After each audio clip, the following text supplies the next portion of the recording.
So I think that walking is something that we all take for granted, and a lot of us don't really walk with intention, and I think it's something that we overlook quite often, to be completely honest with you. And if you're fortunate enough to be able to walk, I think that you should definitely try to walk barefoot as often as possible, because to me, it's one of the most freeing things in the world to do if you're able to do it in a place with no glass, obviously, or anything that'll cut your feet. We actually travel to Cape Town, South Africa, at least once a year to just see our friends and to go surfing and hiking and to book jobs over here.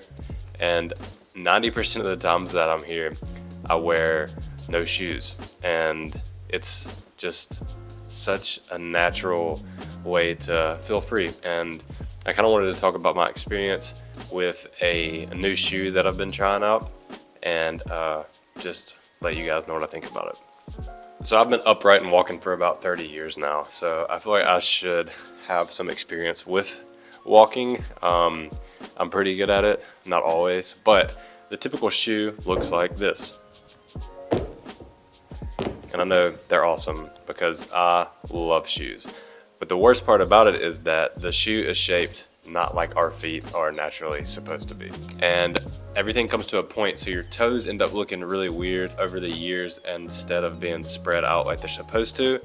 And it causes a lot of foot problems, believe it or not. And I've always noticed while walking barefoot, I just feel normal, like I'm supposed to. And I never have any problems with my feet while I'm walking barefoot. So I have really large feet, and I would say I have normally large toes. And I've always kind of been embarrassed to wear an open toe shoe, and I never have until now. And another thing is that I always kind of made fun or poked fun at people who wore open toe shoes, because there was a stigma that I created that you were in a fraternity or a sorority, and I'm pretty anti-establishment. And luckily over the years, some of that stigma has fallen apart and allowed me to open up to show the world my gigantic feet in a pair of open toe shoes. We actually landed in the Philippines, and just so you know, you would never make it as a shoelace salesman because they're not a stitch of shoe in that country. Everybody wears open toe shoes, so whenever I got there, I felt kind of out of place. So I buckled and purchased a pair of $4 shoes that were sandals, and I fell in love within the first day of wearing them. And I told my wife, I was like, I'm never going to purchase another shoe that isn't open toe, as this felt really good.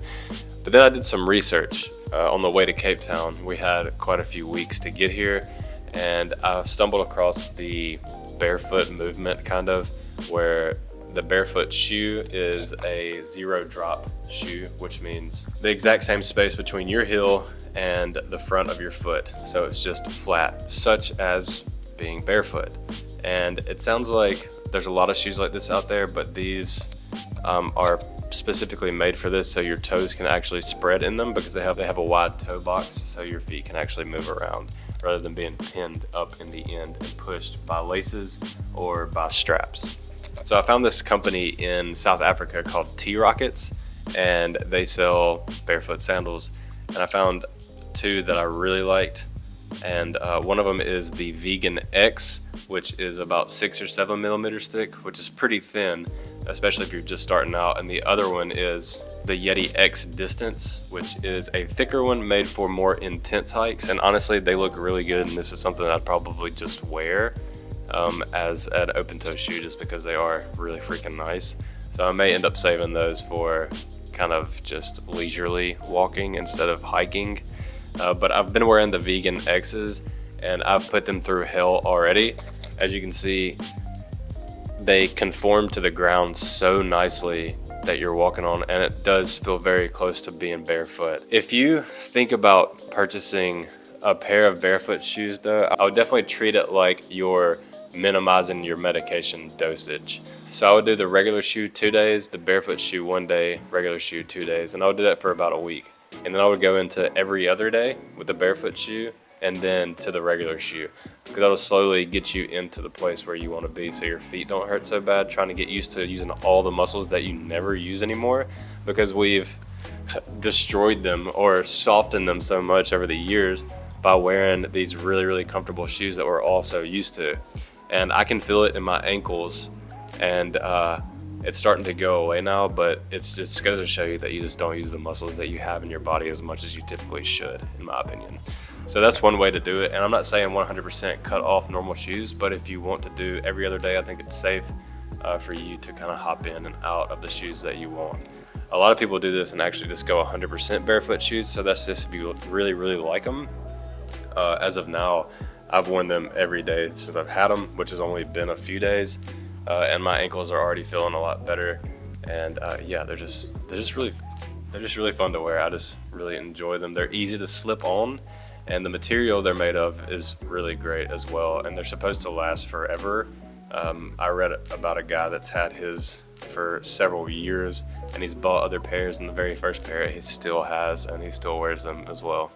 I did notice that slipping on a pair of my normal shoes, my Vans to be specific, weren't as comfortable as they were before after just wearing these shoes for 5 days. So it's just kind of strange, and my feet kind of hurt after wearing the Vans. And I thought the Vans were super comfortable whenever I first bought them, and I hate that they're not as comfortable now, but maybe that's just because my feet are trying to get used to the earth, and it's not something that they've been used to for a while.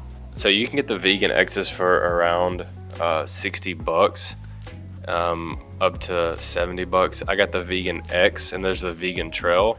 The Vegan X is actually is just really nice, and it has a grippy rubber footbed that's 2 millimeters thick with a durable polyurethane outer sole, featuring a 3 millimeter deep lugs across the entire sole. And this is really good for any kind of trail running or hiking.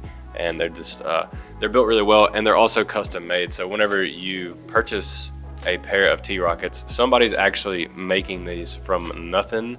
It's just nice to have something made specifically for you, and you have to order one size below your foot size. So if you wear a 12, order 11 like I did, and I would just go based off of that if you ever decide to purchase these types of shoes.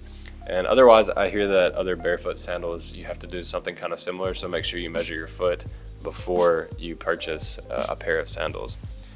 This specific pair of sandals I'm talking about, the Vegan X, are nice, thin, and flimsy, so it does feel like you're very close to the earth whenever you're walking in them.